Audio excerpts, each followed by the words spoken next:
ঠাকুরগাঁওয়ের সমতল ভূমিতে দার্জিলিং জাতের কমলা ও মাল্টার চাষে সফল হয়েছেন সদর উপজেলার উত্তর বঠিনা গ্রামের জয়নাল আবেদিন। চলতি বছর তিনি এই বাগান থেকে প্রায় ১২ লাখ টাকার ফল বিক্রির প্রত্যাশা করছেন।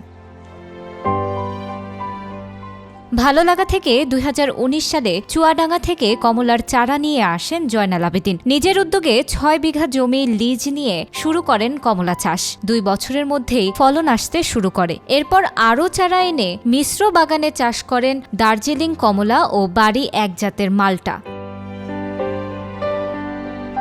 বর্তমানে তার টাঙ্গন ব্যারেজ কমলা ও মাল্টা বাগান একটি সফল প্রকল্প। এখানে ৩০০টি দার্জিলিং ও চায়না কমলার গাছ এবং ১৩০টি মাল্টার গাছ রয়েছে। আমার হাজবেন্ডের সাথে আমি ঘুরতে আসছি।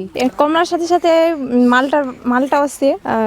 খুব সুন্দর লাগলো জায়গাটাকে। আমরা সচরাচর দার্জিলিং জাতের কমলা আমাদের দেশে দেখতে পাই না, কিন্তু পার্শ্ববর্তী দেশ ভারতে হয়। কিন্তু খুব সুন্দর আমাদের ঠাকুরগাঁও জেলার রুহিয়া থানায় খুব সুন্দর একটা বাগান করেছেন জয়নাল আবেদিন ভাই। শুনছি যে আগে কমলা বাগান হয়েছে, দেখিনি, আজকে প্রথম আসলাম। খুব সুন্দর লাগলো, কমলা মালটা অনেক ধরছে, পাকা শুরু করছে কেবল, খুব ভালো। এই বাগান থেকে শুধু ফল বিক্রিই নয়, চারা বিক্রির মাধ্যমেও আয়ের সুযোগ তৈরি হয়েছে। পাশাপাশি কাজের সুযোগ পেয়েছেন ১৫ থেকে ২০ জন শ্রমিক। আমি চাকরি সুবাদে চুয়াডাঙ্গা থাকাকালীন সময়ে আমি একটা কমলা বাগানে দেখতে যাই।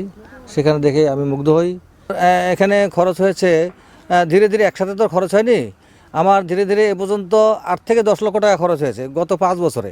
এতে দেখা যায় আমার ৫ বছরে গড়ে ২ লক্ষ টাকা খরচ, এবং এখন প্রতি বছরে আমার ২ থেকে ৩ লক্ষ টাকা খরচ হয় কীটনাশক, সার এবং লেবার খরচ বাবদ। তো এটা বিক্রি করার পরে, ফল বিক্রি করার পরে এই খরচ উঠেও আমার ৮ থেকে ১০ লক্ষ টাকা লাভবান হই আমি মনে করি আমাদের দেশে দিন দিন বেকারত্বের সংখ্যা বেড়ে যাচ্ছে।